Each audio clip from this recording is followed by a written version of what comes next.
जय हिंद स्टूडेंट, आपका स्वागत है KSC क्लासेस गया में।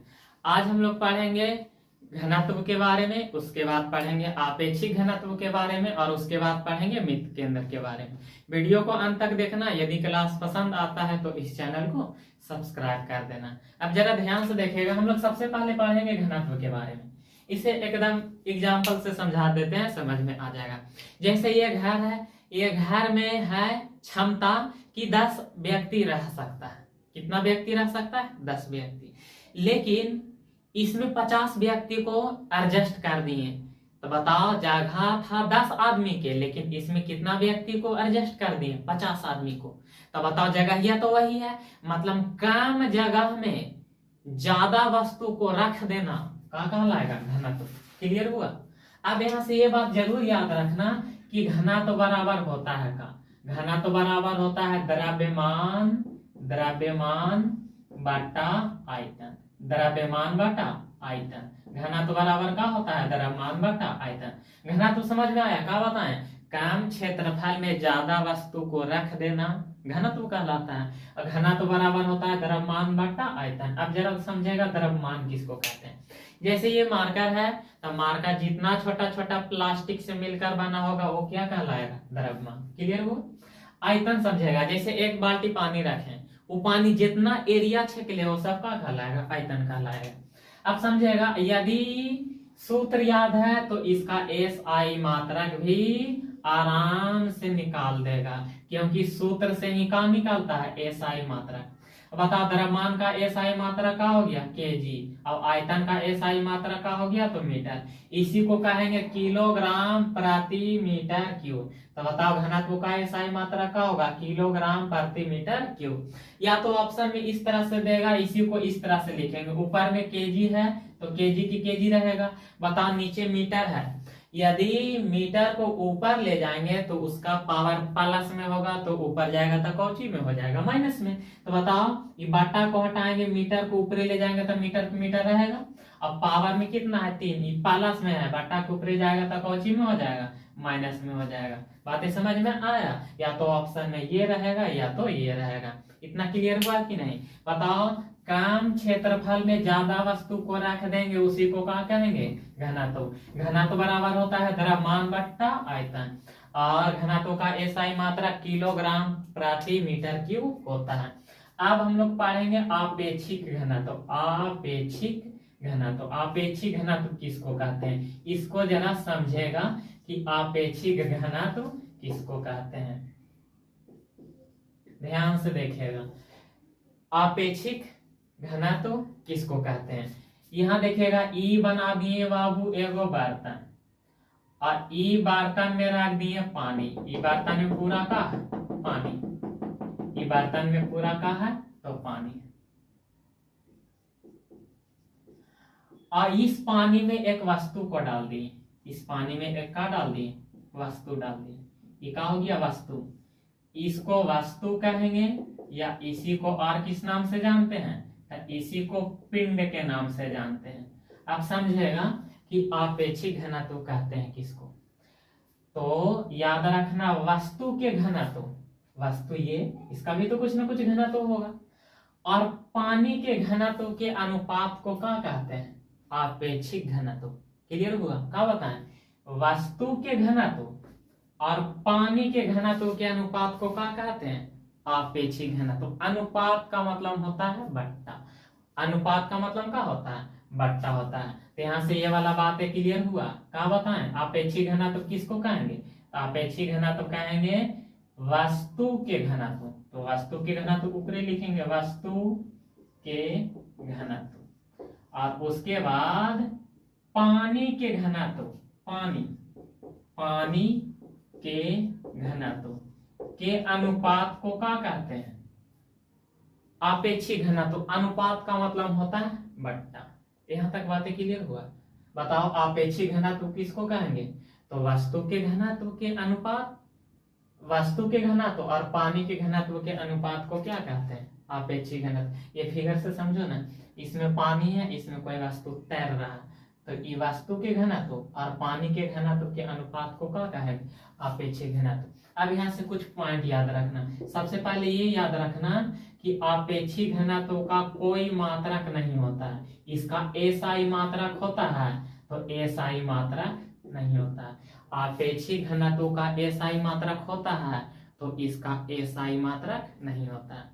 उसके बाद एक बात और याद रखना, ये आपेक्षिक घनत्व को मापा जाता है हाइड्रोमीटर से। आपेक्षिक घनत्व को मापा जाता है कौन चीज से, तो याद रखना हाइड्रोमीटर से। कौन चीज से मापा जाता है, हाइड्रोमीटर से। आपेक्षिक घनत्व को मापा जाता है कौन चीज से, हाइड्रोमीटर से। आपेक्षिक घनत्व के एसआई मात्रक होता है तो नहीं। उसके बाद क्या बताएं, आपेक्षिक घनत्व को मापा जाता है कौन चीज से, तो हाइड्रोमीटर से मापा जाता है। अब जरा ध्यान से समझेगा, यहाँ से कुछ पॉइंट बताएंगे, वो आपके लिए बहुत जरूरी है क्योंकि एग्जाम में ये सवाल पूछा जाता है। ये है बाबू बर्तन, और इस बर्तन में पानी है, इस बर्तन में क्या पानी, और पानी में ये है पानी। जरा ध्यान से समझेगा, ये क्या है तो पानी। अब पानी में बर्फ के एगो टुकड़ा का कर रहा है, तैर रहा है, ये बर्फ है, ये क्या है तो ये है बर्फ। अब यहाँ से सवाल दो तरह से बनता है। पहला सवाल तो ये पूछेगा कि यदि बर्फ का टुकड़ा पानी में तैर रहा है तो उसका कितना भाग ऊपर रहेगा, उसका कितना भाग ऊपर रहेगा। पहला सवाल तो ये बनता है। उसके बाद दूसरा सवाल ये बनता है कि बर्फ पानी के सतह पर तैर रहा है तो बर्फ का कितना भाग पानी के अंदर होगा, पानी के अंदर होगा। ये दो सवाल बनता है। तो सबसे पहले याद रखना कि यदि बर्फ पानी पर तैरता है तो वो अपने आयतन का, बर्फ अपने आयतन का 1/10 भाग, कितना बाबू, तो 1/10 भाग पानी के ऊपर होता है। इसे एकदम ध्यान से सुनेगा, इसे समझाते हैं। अगर बर्फ 10 किलो के है, कितना किलो के, 10 किलो के, तो 10 किलो में 1 किलो ऊपर रहेगा और 10 किलो कहाँ रहेगा, नीचे। जो नीचे है ना बाबू, ये टोटल मान होता है। बातें समझ में आया, क्या बताएं। यदि बर्फ पानी में तैर रहा है तो उसका कितना भाग ऊपर होगा, तो 1/10 भाग किसका, आयतन का। इसका मतलब क्या बताएं कि यदि बर्फ 10 किलो के है तो 10 किलो में 1 किलो ऊपर रहेगा और 9 किलो कहाँ रहेगा, नीचे रहेगा। अब इसका आंसर तो खुद दे सकता है। बताओ बर्फ का कितना भाग पानी के अंदर डूबा होगा, तो बताओ आयतन का, अपने आयतन का 9/10 भाग का होगा, पानी के अंदर होगा। कहेगा कैसे, बताओ टोटल 10 था तो 10 तो रहेगा, 1 भाग ऊपरे है तो 9 भाग अंदर होगा। 10 में से 1 भाग पानी के ऊपर है तो कितना भाग अंदर होगा, 9 भाग। ये दोनों पॉइंट क्लियर हुआ कि नहीं, हुआ या नहीं। सबसे पहले पूछेगा का, बर्फ पानी पर तैर रहा है तो उसका कितना भाग ऊपर होगा, 1/10। उसके बाद सवाल पूछेगा कितना भाग अंदर होगा, तो 9/10। अब उसके बाद अगला सवाल क्या बनता है, ध्यान से देखेगा। अब अगला सवाल क्या बनता है, ये पानी है, पानी में बर्फ तैर रहा है, तो बर्फ जब पिघलेगा तब पानी का स्तर ऊपरे जाएगा, नीचे जाएगा, या अपरिवर्तित रहेगा। तो ई का रहेगा, अपरिवर्तित। मतलब ये बर्फ पिघलेगा ना तब पानिया ना ऊपरे जाएगा ना नीचे जाएगा, बल्कि पानिया जितना था उतना ही रहेगा, यानी उसका स्तर में कोई परिवर्तन होगा नहीं। ऐसा क्यों, तो बाबू बर्फा है तो बर्फा तो इतना जगह ये छिकले है ना, इतना छिकले कि ना, तो जब बर्फा पिघलेगा तब पानी में बदल जाएगा, और ये पानिया एकरे में घुस जाता है, तो इसीलिए एक स्तर में कोई परिवर्तन नहीं होता। ये तीनों पॉइंट क्लियर हुआ कि नहीं। जब पूछेगा कि बर्फ पानी में तैर रहा है तो उसका कितना भाग ऊपर होगा, तो 1/10। अब जब बर्फ पानी में तैर रहा है तो उसका कितना भाग पानी के अंदर होगा, तो 9/10। उसके बाद सवाल क्या बनता है कि यदि पानी में बर्फ के टुकड़ा डाल दिया जाए और यदि बर्फ के टुकड़ा पिघलेगा तो उसके स्तर में क्या बदलाव होगा, तो उसका स्तर में कोई परिवर्तन नहीं होगा, वो जितना पानी था उतना ही रहेगा। उसके बाद बताएगा आपेक्षिक घनत्व किसको कहेंगे, तो वस्तु के घनत्व और उसके बाद पानी के घनत्व के अनुपात को क्या कहते हैं, तो आपेक्षिक घनत्व कहते हैं। यहाँ तक बातें क्लियर हुआ कि नहीं। अब कुछ पॉइंट है, जरा ध्यान से सुनेगा, समझेगा, याद करेगा। सबसे पहले तो ये सवाल है कि पानी का अधिकतम घनत्व कितना होता है। अधिकतम मतलब महत्तम, पानी का महत्तम, महत्तम मतलब का अधिकतम, महत्तम पानी का महत्तम घनत्व कितना होता है। तो याद रखना 4 डिग्री। कितना डिग्री होता है? पानी का अधिकतम घनत्व कितना होता है? 4 डिग्री। और यही फारेनहाइट में कितना होता है? 39.2 फारेनहाइट। या ऐसे ज्यादातर सवाल पूछता है, वहां ऑप्शन में डिग्री सेल्सियस में रहता है। क्लियर हुआ? पानी का अधिकतम घनत्व कितना होता है? तो 4 डिग्री सेल्सियस पानी का अधिकतम घनत्व होता है। उसके बाद जरा ध्यान से सुनिएगा, समान पानी का बाबू, समान पानी, समान पानी उसको कहेंगे जैसे जो हम लोग पानी पीते हैं, नदी वाला पानी, तालाब वाला पानी, कुआं वाला पानी का कहलाएगा समान पानी। और एक है समुद्र का पानी, समुद्र के पानी। अब यहां से सवाल का बनता है कि समान पानी का घनत्व ज्यादा होगा कि समुद्र के पानी का घनत्व ज्यादा होगा। तो याद रखना, समुद्र के पानी का घनत्व का होता है? घनत्व अधिक होता है। समुद्र के पानी का घनत्व का होता है? अधिक होता है। और समान पानी का घनत्व का होता है? कम होता है। इसी के वजह से यहाँ से सबसे पहला सवाल बनता है कि बताओ कोई व्यक्ति को तैरने में किसमें आसान होगा।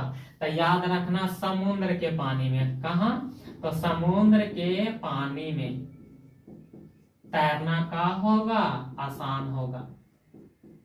क्यों? क्योंकि इसका घनत्व ज्यादा है। और समुद्र में जाएगा तुम तैरे तो तुमको, तुमसे बरियार है समुद्र के पानी, तो तुम कहाँ ऊपरे रहेगा छालाए। क्लियर हुआ? बताओ, समुद्र के पानी का घनत्व अधिक होता है, इसीलिए नदी के अपेक्षा समुद्र में तैरना का होगा? आसान। उसके बाद अगला सवाल क्या बनता है, जरा ध्यान से सुनेगा। पानी वाला जहाज यदि नदी से समुद्र में जाएगा, ध्यान से सुनेगा, पानी वाला जहाज नदी से यदि समुद्र में जाएगा तो बता, पानी वाला जहाज ऊपर उठेगा कि नीचे उठेगा?